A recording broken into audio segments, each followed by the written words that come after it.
Hello friends, welcome to Study Avenue.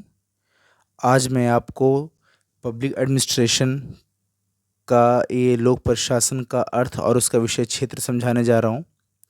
Guys, ये मैं आपको बहुत ही इजी कॉन्सेप्ट में समझाऊंगा। ये प्रशासन का मतलब ये होता है कि इसके अंदर ये निजी और सरकारी प्रशासन दोनों ही आ जाते हैं। प्रशासन एक ऐसी एक प्रक्रिया होती है जो क्या करता है कि मानव के द्वारा परस्पर सहयोग का नाम है। और प्रशासन मूल रूप से संस्कृत का शब्द है। यह प्रा उपसर्ग पूर्व शास धातु से बना है, जिसका अर्थ उत्कृष्ट रीति से शासन करना है। अर्थ निर्देश देना और आदेश देना होता है, मतलब किसी को कमांड देना होता है। जैसे देखते हैं ना आप लोग कि ये ब्यूरोक्रेट्स होते हैं, ये क्या करते हैं, ऑर्डर देते हैं। और वैदिक युग में प्रशासन का प्रयोग इसी अर्थ में होता था ये पहले। और प्रशासन लैटिन भाषा के एड प्लस मिनिस्टेर से मिलके बना हुआ है, जिसका मतलब होता है लोगों की देखभाल करना और उनकी सेवा करना। और इसके अंदर ये गतिविधियों का प्रबंध करना होता है। अब गाइस, इसके बाद हम इसकी डेफिनेशन के बारे में बात करते हैं। जो लोक प्रशासन एक संयुक्त शब्द है जो दो शब्दों से मिलके बना हुआ है। ये लोक का अर्थ है कि जैसे कि सार्वजनिक या सारी जनता जो पब्लिक होती है, वो उनके लिए है ये।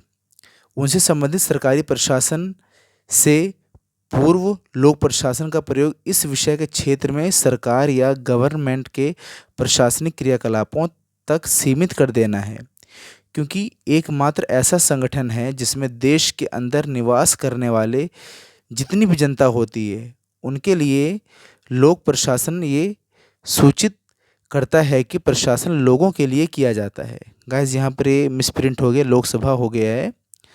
और इसका उद्देश्य जनता के हित के लिए प्रशासन करना है। और शासन में लोक प्रशासन का विश्लेषण से सरकारी कार्यों तक सीमित कर देता है, निजी कंपनियों के निजी प्रशासन से अलग कर देता है ये। और प्रशासन का अर्थ है राज्य के अधिशासी कार्यों को पूरा करना। अधिशासी में जो शासन वाले जितने भी काम होते हैं उनको पूरा करना।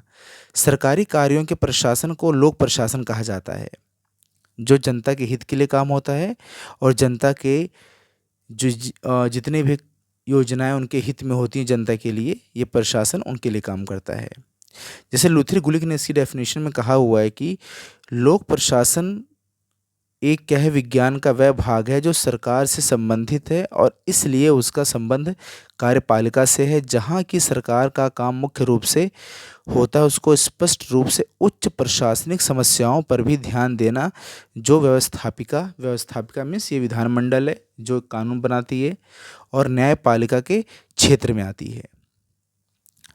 नेक्स्ट ये है लोक प्रशासन की प्रकृति, नेचर ऑफ पब्लिक एडमिनिस्ट्रेशन।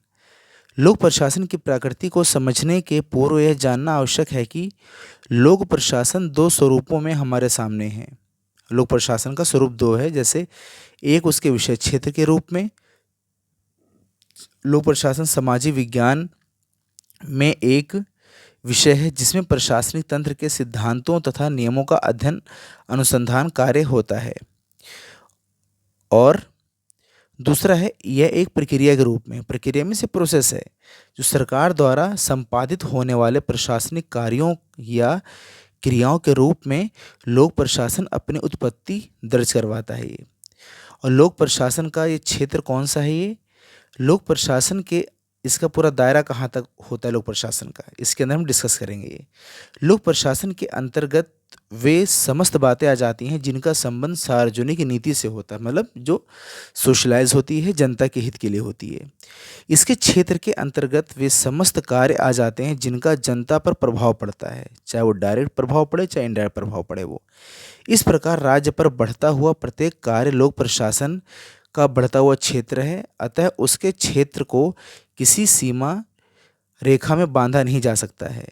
और लोक प्रशासन के क्षेत्र को समझने के लिए ये कुछ यहाँ पे दृष्टिकोण दिए गए हैं जो निम्न प्रकार से हैं। ये पहला है संकुचित दृष्टिकोण है, दूसरा इसका विस्तृत दृष्टिकोण है, पोस्ट कॉर्ब दृष्टिकोण है, और ये लोक कल्याणकारी दृष्टिकोण है। गाइस, ये तो मैंने कुछ ये मेन जो दृष्टिकोण है इसके वो मैंने लिख लिया हुआ है, बाकी इसके साथ में कुछ और भी हैं।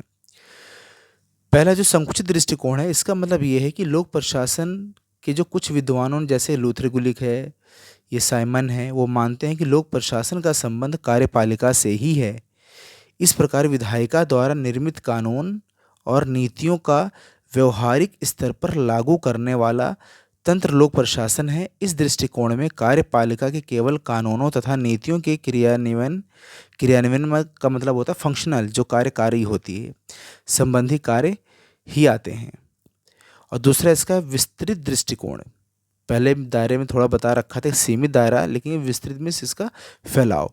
इस दृष्टिकोण के समर्थक विलोबी है, विग्रो, कार्ल मार्क्स प्रमुख है इनके।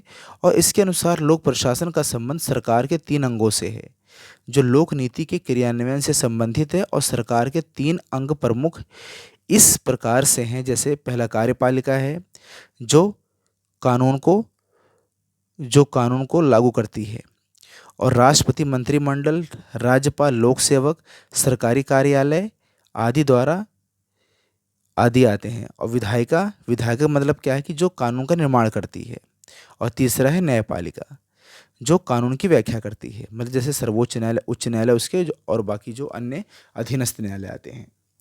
तो गाइज ये सारी चीज़ें, जैसे कि मैं दोबारा बताना चाहूँगा, विधायिका या विधानमंडल, इसका काम क्या होता है, कानून को बनाना और कानून का लागू करना। और उसके बाद दूसरा काम किसका है, कार्यपालिका का आता है।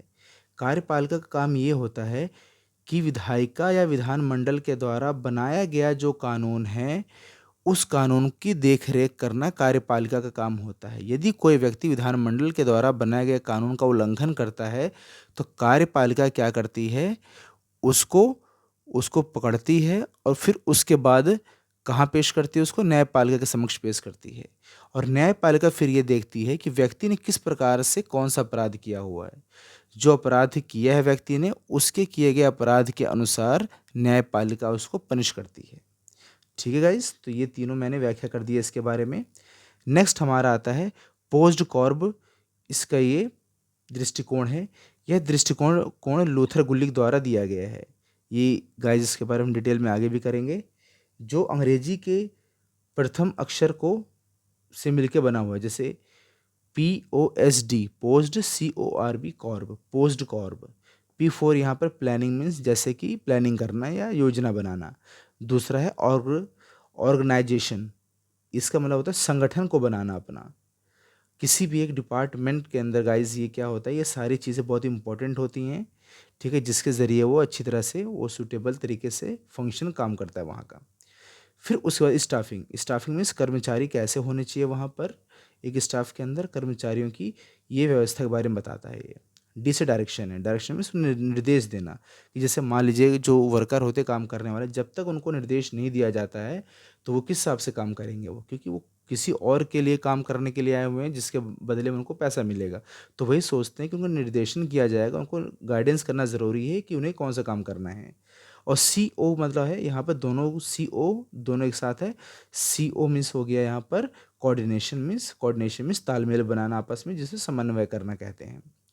R से रिपोर्टिंग, जो काम किया जा रहा है उसके फिर बाद में लास्ट में रिपोर्ट तैयार करना कि उसमें कितना काम हुआ है और उसके लिए कितना यहाँ पर जो भी जितने लिए पैसा भी दिया गया होगा, तो उसके लिए कितना यहाँ पर काम की पूरे यहाँ पे सेटिस्फेक्शन हुआ है काम का कि नहीं हुआ है। तो ये आता है रिपोर्टिंग के अंदर। नेक्स्ट है बजटिंग, बजट तैयार करना। फिर नेक्स्ट पॉइंट हमारा आता है लोक कल्याणकारी दृष्टिकोण। जो लोक प्रशासन के क्षेत्र में संबंधित एक अन्य दृष्टिकोण लोक कल्याणकारी दृष्टिकोण है। इसे आदर्शवादी दृष्टिकोण भी कहा जाता है, जो आइडियलिस्टिक होता है ये। और इस दृष्टिकोण के समर्थक राज्य और लोक प्रशासन में अधिक अंतर नहीं मानते हैं। उनके मतानुसार वर्तमान समय में राज्य लोक कल्याणकारी है, अतः लोक प्रशासन भी लोक कल्याणकारी है। दोनों का लक्ष्य एक ही है, जनहित अथवा जनता को हर प्रकार से ये सूची बनाना। प्रशासन का मतलब जनता की सेवा करना, और इस बुनियादी आवश्यकताओं से अधिक महत्व किसी बात को नहीं मिलने देना जाना चाहिए। तो मतलब यही कि लोक कल्याणकारी से नाम से पता लग रहा है कि जनता के हित के लिए योजनाओं को बनाना, उनको विकसित करना। ठीक है गाइस, तो थैंक यू। बाकी नेक्स्ट लेक्चर में हम आगे करेंगे।